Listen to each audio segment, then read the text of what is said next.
मित्रों नमस्कार। कल मैं आप लोगों को कॉम्पिटेंट विटनेस के बारे में बतला रहा था। अब कुछ डॉक्यूमेंट की बात करता हूँ और कॉन्फिडेंशियल जो डॉक्यूमेंट है उसकी भी बात करता हूँ। अब यहाँ पर एविडेंस एक्ट यह कहता है कि यदि कोई भी डॉक्यूमेंट जो अनपब्लिश्ड है, ऑफिशियल डॉक्यूमेंट यदि अनपब्लिश्ड ऑफिशियल डॉक्यूमेंट है और वह सीक्रेट डॉक्यूमेंट है या फिर सीक्रेट नहीं है, ऑफिशियल डॉक्यूमेंट है, अनपब्लिश्ड है, उसको जो है वह पब्लिक नहीं किया जा सकता, उसे एविडेंस के रूप में प्रोड्यूस नहीं किया जा सकता। जैसे सपोज करिए कि कोई लॉ जो है वह बनने वाला है और वह पब्लिकेशन के दौर में वो पब्लिश होने के लिए गया हुआ है। तब ऐसी स्थिति में यदि कोई व्यक्ति यह डिमांड करता है कि यहाँ पर यह कानून बनने वाला है, ठीक है ना, ये कानून मेरे ऊपर लागू होता है, उसको आप कोर्ट में प्रोड्यूस करिए, तो ये अधिकार नहीं है कि उसको हम यह मांग सके कि वो अनपब्लिश्ड डॉक्यूमेंट को आप वहां पर प्रोड्यूस करिए। उसी ढंग से कोई पॉलिसी मैटर जो डिसाइड होने वाला है, आप सपोज करिए अभी बजट आने वाला है। बजट बहुत ही सेंसिटिव इशू होता है। बजट से काफी चीज ऊपर नीचे हो सकता है, काफी चीजें जो है वह पूरा मार्केट उथल पुथल मच सकता है यदि वह उसको हम लोग जो है वह डिस्क्लोज कर दे तो, या फिर उसको डिस्क्लोज करने का रिक्वेस्ट करे तो। किसी चीज में मान लीजिए एविडेंस के रूप में उसकी जरूरत है और हम बोले कि उसको आप कोर्ट में प्रोड्यूस करिए, अनपब्लिश्ड डॉक्यूमेंट है। यदि वह अनपब्लिश्ड डॉक्यूमेंट पब्लिश हो जाए या फिर एविडेंस के रूप में प्रोड्यूस कर दिया जाए तो वह पब्लिक हो जाएगा। तब स्थिति में क्या होगा, पूरा उथल पुथल होगा। तो मैंने बजट का एक एग्जाम्पल दिया आप लोगों को, ऐसी बहुत सारी चीजें हैं। तब ऐसी स्थिति में कोई भी अनपब्लिश्ड जो डॉक्यूमेंट है, ऑफिशियल डॉक्यूमेंट है, उसको हम पब्लिक करने की बात नहीं कर सकते, एविडेंस के रूप में एड्यूस करने की बात नहीं कर सकते। लेकिन यदि court head of the department को समन करे इस बात के लिए, उसे लगता है कि यह डॉक्यूमेंट जो है वह अवेलेबल होना चाहिए कोर्ट को, तब ऐसी स्थिति में हेड ऑफ द डिपार्टमेंट अपनी रिस्पॉन्सिबिलिटी पर, वह उसका डिस्क्रिशन है यहाँ पर, वो अपनी रिस्पॉन्सिबिलिटी पर वह सारे डॉक्यूमेंट को कोर्ट के सामने दे सकता है और कोर्ट लेकिन उसको पब्लिक नहीं करेगा, ठीक है ना। कोर्ट उसको पब्लिक नहीं करेगा। आप देखे होंगे सुप्रीम कोर्ट बहुत सारे डॉक्यूमेंट को मांगता है, जैसे सीबीआई का रिपोर्ट है, जैसे ईडी की रिपोर्ट है, सीआईडी की रिपोर्ट है, बहुत सारे कमीशन की रिपोर्ट है। उन सारी चीजों को कोर्ट मांगता है। कोर्ट यदि चाहे तो मांग सकता है, ये कोर्ट का अधिकार है, व्यक्ति यह डिमांड नहीं कर सकता है। तब ऐसी स्थिति में उसे सील बंद लिफाफे के रूप में वहां पर प्रोड्यूस किया जाता है। आपने सुना होगा कि सुप्रीम कोर्ट में यह जो रिपोर्ट दिया गया वह सील बंद रूप में दिया गया। नोटबंदी पर कोई रिपोर्ट मांगा गया और सील बंद रूप में तो उस रिपोर्ट को दिया गया। तो ये सारे रिपोर्ट जो दिए गए उसे पब्लिक नहीं किया जा रहा है, क्योंकि पब्लिक करने पर उसका काफी खतरनाक परिणाम हो सकता है। अब जैसे मान लीजिए कम्युनलिज्म पर किसी कमीशन की रिपोर्ट है और वो कमीशन की रिपोर्ट जो है, वो कमीशन की रिपोर्ट को कोर्ट ने मांगा, वो कमीशन की रिपोर्ट सरकार के सामने दी गई है और सरकार उसको ओपन नहीं कर रही है। लोगों ने आरटीआई में गए, आरटीआई में भी वो रिपोर्ट नहीं मिल सकती है क्योंकि ये प्रोटेक्टेड है, अनपब्लिश्ड है, उसको तो पब्लिश नहीं किया गया है। लेकिन कोर्ट यदि चाहे तो कोर्ट ये डिमांड कर सकता है, तो कोर्ट को वो सील बंद तरीके से, मतलब सील कर कर उस रिपोर्ट को कोर्ट के सामने प्रोड्यूस करेगा, लेकिन उसे पब्लिक नहीं किया जाएगा, ठीक है ना। कोर्ट के सामने प्रोड्यूस करेगा लेकिन उसको पब्लिक नहीं किया जाएगा। तो कोई भी ऑफिशियल डॉक्यूमेंट को जो अनपब्लिश्ड है उसको पब्लिक नहीं किया जा सकता। अब जैसे कि आर्टिकल 74 में ऑफ द इंडियन कॉन्स्टिट्यूशन में कहा गया है कि काउंसिल ऑफ मिनिस्टर जो है प्रेसिडेंट को एडवाइस करता है और वो एडवाइस के अनुसार प्रेसिडेंट जो है वह काम करता है, ये कहा गया है आर्टिकल 74 में। लेकिन क्या प्रेसिडेंट को जो एडवाइस किया गया है वह ऑफिशियल डॉक्यूमेंट है, उसको पब्लिक करने की बात की जा सकती है क्या? उसे पब्लिक करने की बात नहीं की जा सकती है, वो कॉन्फिडेंशियल डॉक्यूमेंट है। मिनिस्टर ने क्या एडवाइस किया है और प्रेसिडेंट को क्या उस पर एक्ट करना है, वो एक्ट करने के बाद पता चलेगा। क्या एडवाइस किया गया है यह पता नहीं चल सकता है, तो यह अनपब्लिश्ड डॉक्यूमेंट है और उसको पब्लिक नहीं किया जा सकता या फिर उसको एविडेंस के रूप में कहीं पर प्रोड्यूस नहीं किया जा सकता। यह बहुत ही स्पष्ट तौर पर यह कहा गया है। लेकिन यहाँ पर यह भी कहा गया है कि कोर्ट यदि चाहे तो उसको मांग सकता है।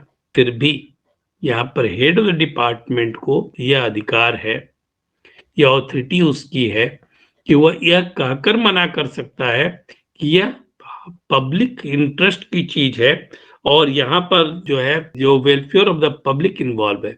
यदि यह डॉक्यूमेंट को दिया जाएगा और किसी भी तरीके से यह बाहर आ जाता है तब ऐसी स्थिति में पब्लिक इंटरेस्ट जो है उसमें सफर करेगा।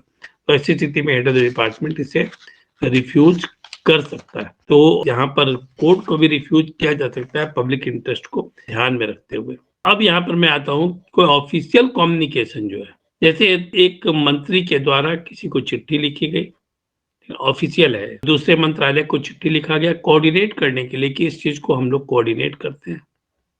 जैसे मान लीजिए होम मिनिस्ट्री और डिफेंस मिनिस्ट्री के बीच में कोई कम्युनिकेशन हुआ और वह ऑफिशियल कम्युनिकेशन है, दो दैट इज नॉट सीक्रेट, क्योंकि ऑफिशियल है तो लोगों को तो पता चल रहा है, जो लोग नोटिंग वोटिंग कर रहे हैं उनको पता चल रहा है। लेकिन वह ऑफिशियल सीक्रेट एक्ट 1923 के तहत कवर होता है।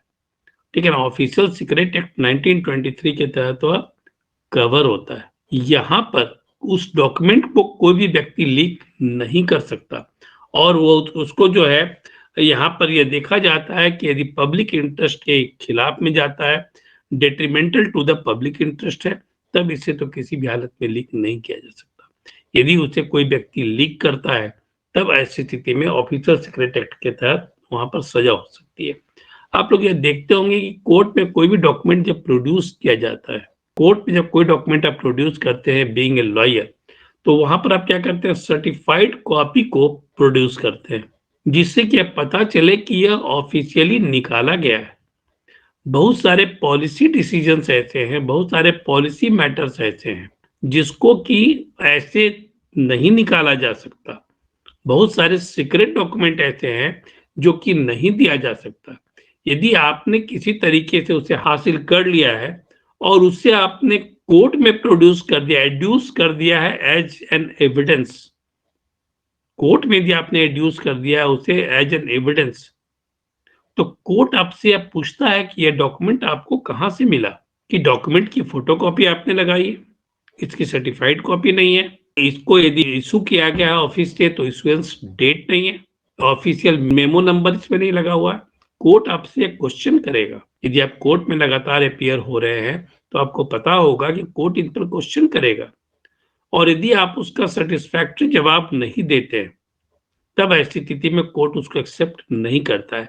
चूंकि लॉयर के ऊपर वो ऑफिशियल सिक्रेसी एक्ट को नहीं लागू करता है, कोर्ट नहीं चाहता है हार्श एक्शन लेना, लेकिन यदि वो क्लाइंट के ऊपर चाहे तो ऑफिशियल सीक्रेट एक्ट के तहत एक्शन ले सकता है कोर्ट, क्योंकि वह सारे डॉक्यूमेंट किसने प्रोवाइड किए हैं, क्लाइंट ने प्रोवाइड किए हैं और वो एफिडेविट कर कर उन सारी चीजों को कोर्ट में जमा भी कर रहा है। वकील की कोई रिस्पॉन्सिबिलिटी नहीं है, लेकिन वकील का चूंकि फेस वैल्यू होता है कोर्ट में, इसीलिए ऑफिशियल सीक्रेट एक्ट के तहत वह केस नॉर्मली कोर्ट करने का आदेश नहीं देती है। लेकिन यदि कोई कॉन्फिडेंशियल डॉक्यूमेंट को हम निकाल लेते हैं तब ऐसी स्थिति में वो ऑफिशियल सीक्रेट एक्ट के तहत कवर होता है और ऐसी स्थिति में सजा भी हो सकती है। तो इस चीज को ध्यान में रखिएगा कि कभी भी आप जब किसी एविडेंस को एड्यूस कर रहे हैं कोर्ट में तो ऐसा ना हो कि वह कागज निकाला हुआ हो कहीं से और ये पता चल जाए कोर्ट को कि आपने, कोर्ट को पता तो चलेगा यदि सर्टिफाइड नहीं रहेगा तो, कि आपने अनऑफिशियल तरीके से उस कागज को बाहर कर लिया है। ऐसी स्थिति में केस भी आपका कमजोर होगा और साथ ही साथ आपके क्लाइंट के ऊपर ऑफिशियल सीक्रेट एक्ट 1923 के तहत केस भी हो सकता है और इसे प्रूव करना बहुत आसान है क्योंकि क्लाइंट ने एफिडेविट कर कर उन सारी चीजों को कोर्ट के सामने एड्यूस किया है और यह वकील की रिस्पॉन्सिबिलिटी नहीं है। लेकिन चूंकि वह क्लाइंट आपका है तो बचाने की जिम्मेवारी भी आपकी है, इसलिए कोर्ट के सामने उसको बचाने का लोग कोशिश करता है, लॉयर कोशिश करते हैं। अब है कि कहीं पर कमीशन ऑफ द ऑफेंस कुछ हुआ, कोई ऑफेंस हो गया है, सपोज करिए कहीं मर्डर हो गया, किसी अज्ञात जगह पर मर्डर हो गया, किसी ने फोन पर सूचना दी या फिर कोई जो पुलिस का खबरी है उसने सूचना दी कि वहां पर मर्डर हो गया। पुलिस वहां जाकर बॉडी को रिकवर करती है, एफआईआर दर्ज करती है। एफआईआर अननोन नेम से दर्ज होता है।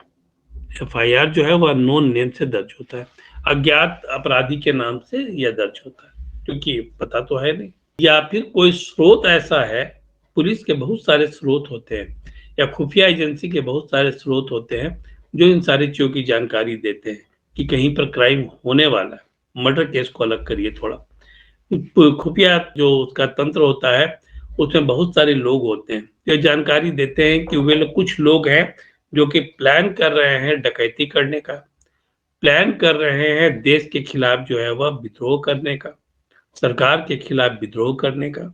ये सारा चीज जो है वह प्लान कर रहे हैं। उस प्लान के आधार पर पुलिस जो है उनको गिरफ्तार कर लेती है। वो जो पता करती है, सूचना के आधार पर पुलिस गिरफ्तार कर लेती है। वहां पर सारे लोग पकड़े भी जाते हैं। लेकिन अब डिफेंस लॉयर एक ग्राउंड लेता है कि वहां ऐसा कुछ हो ही नहीं रहा था और ये गुप्त सूचना जो मिली, तो सूचना का स्रोत क्या है? पुलिस ने जो गिरफ्तार किया तो सूचना का स्रोत क्या है? तो मैं आपको स्पष्ट कर दूं कि सूचना का स्रोत पूछने का अधिकार नहीं है, इसको प्रोटेक्ट किया गया है।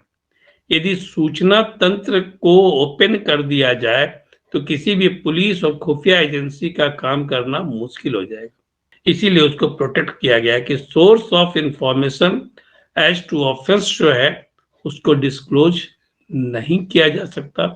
उसे यह कहकर कटघरे में नहीं खड़ा किया जा सकता कि इन्हें कहीं से सूचना मिली नहीं थी, ये अपना पर्सनल स्कोर को सेटल कर रहे थे, अपना जो पर्सनल कुछ एनिमिटी थी उसको सेटल कर रहे थे और उसके आधार पर इनको गिरफ्तार कर लिया गया।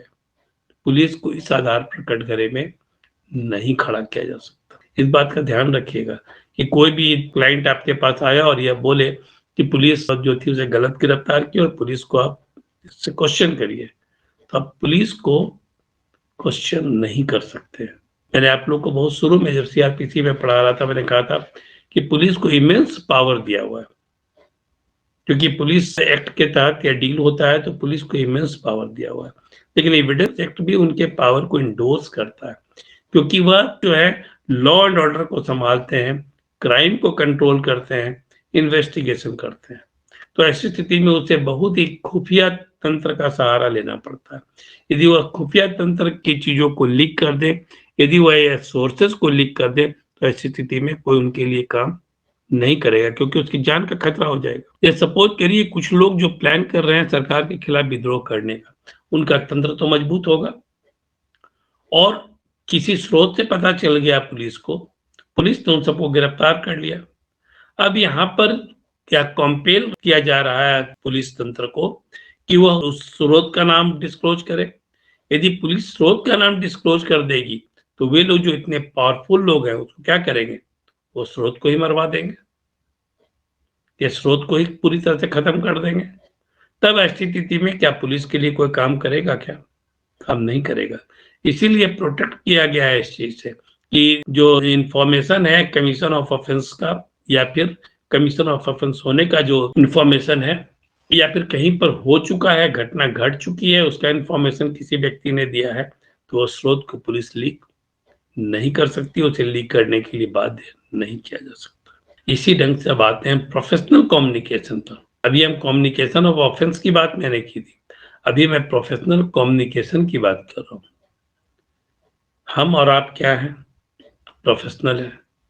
हमारे पास क्लाइंट जो आते हैं वो कौन आते हैं? चाहे उनके ऊपर मर्डर का एलिगेशन है, चाहे उनके ऊपर रेप का एलिगेशन है, चाहे उनके ऊपर डिफॉल्केशन का एलिगेशन है, ये सारे जो क्रिमिनल्स के रूप में जाने जाते हैं जिनके ऊपर एलिगेशन है, वो सारे मेरे क्लाइंट हैं। हम सबके क्लाइंट वही है ना। अब उन्होंने कुछ अपने इंफॉर्मेशन को लीक किया, क्योंकि यह बहुत ही स्पष्ट तौर पर कहा जाता है कि जज और डॉक्टर के सामने आप अपनी बात को छिपाएंगे तो डॉक्टर न तो इलाज कर पाएगा और न वकील जो है वो आपका केस ढंग से लड़ पाएगा। तो अपनी बात को आकर आपके सामने वह रखते हैं। अब यह बातें यदि बाहर आ जाए तब ऐसी स्थिति में उन्हें तो सजा हो सकती है। तब यदि आप उसको लीक कर देते हैं तब ऐसी स्थिति में कोई भी प्रोफेशनल के ऊपर विश्वास करेगा क्या? विश्वास नहीं करेगा, क्योंकि यदि उसके ऊपर एलिगेशन लगा है तो इसका मतलब है इलीगलिटी का लगा है, उसके ऊपर चार्जेज लगा हुआ है। और जब इलीगलिटी का चार्जेज लगा हुआ है तो वह उन सारी बातों को ही डिस्क्लोज करेगा अपने प्रोफेशनल के सामने, अपने लॉयर के सामने। जब उन बातों को वह उनके सामने डिस्क्लोज करेगा और उस बात को यदि वह वकील डिस्क्लोज कर दे किसी व्यक्ति के सामने, तब ऐसी स्थिति में क्या होगा? तब ऐसी स्थिति में वह व्यक्ति को तो सजा हो सकती है जो बचने के लिए आया था, तो उसको प्रोटेक्ट किया गया है कि प्रोफेशनल कम्युनिकेशन को लीक नहीं किया जाएगा। लेकिन यहाँ एक बात और है, अब उसने अपने वकील के सामने डिस्कस किया कि मेरे ऊपर बैंक में फ्रॉड का आरोप है, लेकिन मैंने फ्रॉड किया ही नहीं है। अब वकील उसके साथ लीगल पॉइंट पर डिस्कस कर रहा है और लीगल पॉइंट पर डिस्कस करने के दौरान उस क्लाइंट को पता चला कि वो अच्छा इस ढंग से किया जाता तब शायद पकड़ में कुछ भी नहीं आता। अभी उसके ऊपर चार्ज है डिफॉल्केशन का, वो बैंक में काम कर रहा है, अभी उसको हटाया नहीं गया है। अब वो जब बैंक में गया तो वकील से जो डिस्कशन हुआ उससे उसे कुछ क्लू मिला कि डिफॉल्केशन ऐसे किया जाएगा तो पकड़ा नहीं जा सकता, एविडेंस नहीं बनेगा। अब वो जब गया बैंक में तो उसने लंबा घपला कर दिया। जो वकील के पास वो सारे डॉक्यूमेंट आए, जिस डेट को वो आया था प्रोफेशनल कंसल्टेशन के लिए, और उस समय जो डॉक्यूमेंट दिया था उसमें वह घपला नहीं था, वह डिफॉल्केशन नहीं था। बाद का जो डॉक्यूमेंट आया उसमें वह डिफॉल्केशन था। तो इससे वकील को यह पता चला कि उसने जो सलाह दिया था या फिर उसने कुछ जो प्रिटेंड कर जो सलाह लिया था, वो प्रिटेंड कर सलाह किस लिए लिया था? क्राइम करने के लिए, डिफॉल्केशन करने के लिए। और तब जाकर उसने डिफॉल्केशन किया और अब नेक्स्ट टाइम जब डॉक्यूमेंट को लेकर आ रहा है तब ऐसी स्थिति में उसमें डिफॉल्केशन उसी ढंग का नजर आ रहा है। तो यहाँ पर चूंकि ये बाद की घटना है, जब वह कंसल्टेशन किया, प्रोफेशनल कंसल्टेंसी लिया और उसके बाद की घटना है, तो वह उसको प्रोटेक्ट नहीं किया जा सकता और वह वकील चाहे तो उसे लीक कर सकता है। ठीक है, वकील यदि चाहे तो उसे लीक कर सकता है कि यह जो किया गया है वह गलत है। यह प्रोफेशनल कम्युनिकेशन को प्रोटेक्ट किया गया है लीक होने से, लेकिन फर्दरेंस ऑफ द जो क्राइम है आफ्टर एडवाइस उसको प्रोटेक्ट नहीं किया गया है। तो ऐसी स्थिति में लोग आएंगे वकील के पास सलाह लेने के लिए और बोलेंगे कि भाई ये सलाह दीजिए, ये मेरे ऊपर आरोप लगाया गया है। उसमें वकील यदि सलाह देगा और बचने का रास्ता बताएगा तो वो क्या करेगा? जो बचने का रास्ता बताएगा तो उसके आधार पर वो क्राइम कर लेगा जाकर। और जब क्राइम करेगा बाद में जब सारा चीज वकील के पास आएगा, देखेगा कि यह तो मेरे परामर्श के बाद किया गया है। तो जब परामर्श के बाद इन सारी चीजों को किया गया है तब ऐसी स्थिति में उस पर प्रोटेक्शन नहीं है।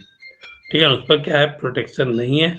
उसे वकील चाहे तो लीक कर सकते। मैं एक बात और भी मैं आपको बता दूं कि जो प्रिविलेज है लीक करने का, और किसी वकील को कंपेल नहीं किया जा सकता है विटनेस बॉक्स पे कि आपके क्लाइंट ने यह बात बोला था। किसी भी वकील को विटनेस बॉक्स में इस आधार पर नहीं समन किया जा सकता है, नहीं चार्ज किया जा सकता है, कटघरे में नहीं बुलाया जा सकता है। लेकिन यदि वह व्यक्ति खुद चाहे, जो सलाह लिया है वह चाहे तो वॉलंटरली वह अपनी चीजों को कन्फेस कर सकता है। वो यह कह सकता है कि मैंने अपने वकील के पास गया था, मैंने यह क्राइम किया, उसको सलाह लेने के लिए वह कह सकता है। लेकिन वकील जो है वो कॉन्फिडेंशियलिटी को मेंटेन रखेगा। लेकिन इसमें एक बात और भी है कि यदि कोई व्यक्ति उस व्यक्ति के साथ आया है, जो सलाह लेने वाला है उसके साथ कोई उसका मित्र आया है, वह ओवर हियर किया सारी चीजों को, और ओवर हियर करने के बाद वह यदि लीक कर देता है तो उसको कोई प्रोटेक्शन नहीं, यहाँ पर उसको वेव नहीं किया गया है। वो चाहे तो कर सकता है और उसके आधार पर कोर्ट में भी गवाही वह दे सकता है कि मेरे सामने इस व्यक्ति ने वकील के सामने यह बात किया, वहां उसने यह कन्फेस किया कि मैंने ऐसा ऐसा किया है और मुझे इसमें राहत दिलाई है। वकील ने लीक नहीं किया, क्लाइंट ने बाहर नहीं लीक किया, लेकिन थर्ड पर्सन जो था, तो थर्ड पर्सन यह ऐसा कर सकता है और उसे ऐसा करने से नहीं रोका जा सकता। इसीलिए आप देखेंगे कि जब भी कोई क्लाइंट आता है किसी वकील के पास और वह किसी व्यक्ति को साथ में लाता है अदर देन फैमिली मेंबर्स, तो वकील यह कहता है कि मैं अकेले में बात करना पसंद करूंगा, कोई भी जो चीजें होती है तो एक्यूज से वो अकेले में बात करना पसंद करता है, इसका कारण यही है। लेकिन अब यहाँ एक और भी बता दूं, यदि कोई वकील का ड्राफ्टमैन है, स्टेनो है, एडवोकेट क्लर्क है, मुंशी है, क्या वह थर्ड पर्सन की श्रेणी में आता है? वह थर्ड पर्सन की श्रेणी में नहीं आता है। वह क्या है? वह इंटरप्रेटर के रूप में सामने आता है और उसको वह भी लीक नहीं कर सकता इन सारी चीजों को। अदरवाइज वकील के पास क्लाइंट आया, उसने उसे सलाह दिया, अब वह ड्राफ्टिंग के लिए अपने स्टेनो को बुलाया डिक्टेशन देने के लिए, फाइलिंग के लिए उसने मुंशी को फाइल दिया, और यह लोग यदि लीक कर दे तब ऐसी स्थिति में क्या होगा? स्थिति तो फिर वही हो गई, क्लाइंट तो फंसेगा।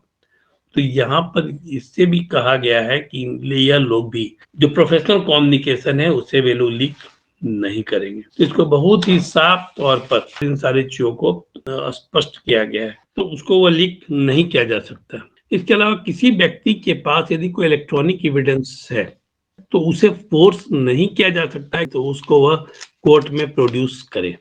यहाँ पर कि वह उसके पास है और उसको वह प्रोड्यूस करे, ऐसा नहीं हो सकता। अब एक जो इम्पोर्टेंट चीज है वह क्या है? एकम्प्लिस जो है, क्या उसके एविडेंस को कितना वैल्यू दिया जाता है? एकम्प्लिस पहले है कौन? एकम्प्लिस उस व्यक्ति को कहते हैं जो कि उसकी उस कृत्य में, उस अपराध में उसका साथी रहा है, उसको हम क्या कहते हैं? एकम्प्लिस कहते हैं। या फिर वह उस घटना के बाद उसका जो प्रोसीड है उसका वह भागीदार रहा है, उसको भी हम एकम्प्लिस कहते हैं। या फिर तीसरा, जो कि वो प्लानिंग में शामिल है, जो क्राइम के प्लानिंग में शामिल है, उसको भी हम क्या कहते हैं? उसको भी हम एकम्प्लिस कहते हैं। जैसे मैं एग्जांपल आपको देता हूँ, कोई व्यक्ति जो है वह किसी व्यक्ति को डकैती करने के लिए गया और डकैती करने में उसके साथ दो व्यक्ति और थे, तो वह दो व्यक्ति क्या हुए? वह उस क्रिमिनल के एकम्प्लिस हुए। दूसरा एग्जांपल, कोई व्यक्ति जो है वह प्लान कर रहा है सरकार के खिलाफ विद्रोह करने का, ठीक है?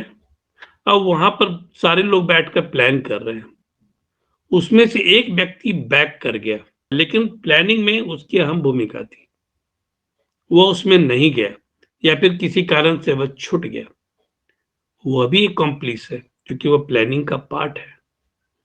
तीसरा एग्जांपल, कि कोई व्यक्ति चोरी किया, गहने की चोरी किया और गहने की चोरी कर कर वह बेच दिया जाकर किसी व्यक्ति के पास, और वह सुना, जिसके पास वह बेचा उसको पता था कि यह चोरी का गहना है, वह भी क्या है? एकम्प्लिस है। मतलब कि ये सारे लोग उसमें शामिल हैं, उसके पार्ट हैं। अब एकम्प्लिस यदि एविडेंस देता है तो उसका वैल्यू क्या है? एकम्प्लिस जब कोई गवाही देता है, सामान्यतः ऐसा होता क्या है, कब है एकम्प्लिस यदि गवाही देगा तो वो खुद भी फंसेगा, तो सामान्यतः वह होता तब है जब वह अप्रूवर बन जाता है। वह एक्यूज टर्न अप्रूवर है। अपराधी से वह क्या हो गया? वह बन गया सरकारी गवाह। ये कब बनता है? जब उसको प्रोसिक्यूशन या आश्वासन देता है कि उसे सजा से मुक्त किया जाएगा, तब ऐसी स्थिति में वो ऐसी गवाही देता है, तो उसकी बात पर कितना भरोसा किया जा सकता है? यहाँ पर सुप्रीम कोर्ट ने बहुत ही स्पष्ट तौर पर दगदू वर्सेस स्टेट ऑफ महाराष्ट्र का एक केस है, ये 1977 का केस है, सुप्रीम कोर्ट का रिपोर्टेड केस है, जिसमें जे चंद्रचूड़ जो अभी चीफ जस्टिस है, उनके फादर ने यह डिसीजन इस पर दिया था, जिसमें कि कुछ चीजों को उसने डिफाइन किया है, जिसमें कहा है कि एकम्प्लिस का कोई भी जो बयान है वह उससे अपने बचने के लिए हो सकता है कि उसे सजा न हो, ऐसी स्थिति में वह गलत बयानी भी कर सकता है, किसी को फंसाने के लिए वह गलत बयानी भी कर सकता है, या फिर किसी से दुश्मनी उसको हुई रही हो तब ऐसी स्थिति में भी वह गलत बयानी कर सकता है। इसीलिए कि कोई भी जो डिसीजन, कोई भी जो बयान है एकम्प्लिस का, उसको विदाउट कोरोबोरेशन एक्सेप्ट नहीं किया जाना चाहिए। यदि विदाउट कोरोबोरेशन एक्सेप्ट किया जाएगा, क्योंकि आप देखेंगे बहुत सारे सीबीआई के केस में आप देखिएगा कि सीबीआई क्या करती है कि जब किसी व्यक्ति को पकड़ी मनी लॉन्ड्रिंग के केस में पकड़ी या ईडी जो है मनी लॉन्ड्रिंग के केस में पकड़ी, तो मनी ट्रेल होता है, ठीक है ना। मनी ट्रेल का मतलब पैसा कहाँ से आया, कहाँ गया, कौन किस किस लोगों के पास से गुजरा। तो उसमें उस चेन को तोड़ने के लिए क्या करती है जो एजेंसी है, वह जो उसका कोई एक व्यक्ति कमजोर कड़ी है उसको वह लालच देती है और यह कहती है कि भाई आपको मैं सरकारी गवाह बना लूंगा, अप्रूवल बना लूंगा, आपको कोई सजा नहीं होगी, और तब वो स्थिति में उससे गवाही दिलवाती है। लेकिन यहाँ पर सुप्रीम कोर्ट ने बहुत ही स्पष्ट तौर पर कहा है कि ऐसे किसी भी गवाह पर जो कि अप्रूवर है उस पर आंख बंद कर कर भरोसा नहीं किया जा सकता। क्यों ऐसा कहा है, रीजन क्या है, कोरोबोरेशन का दिया हुआ है।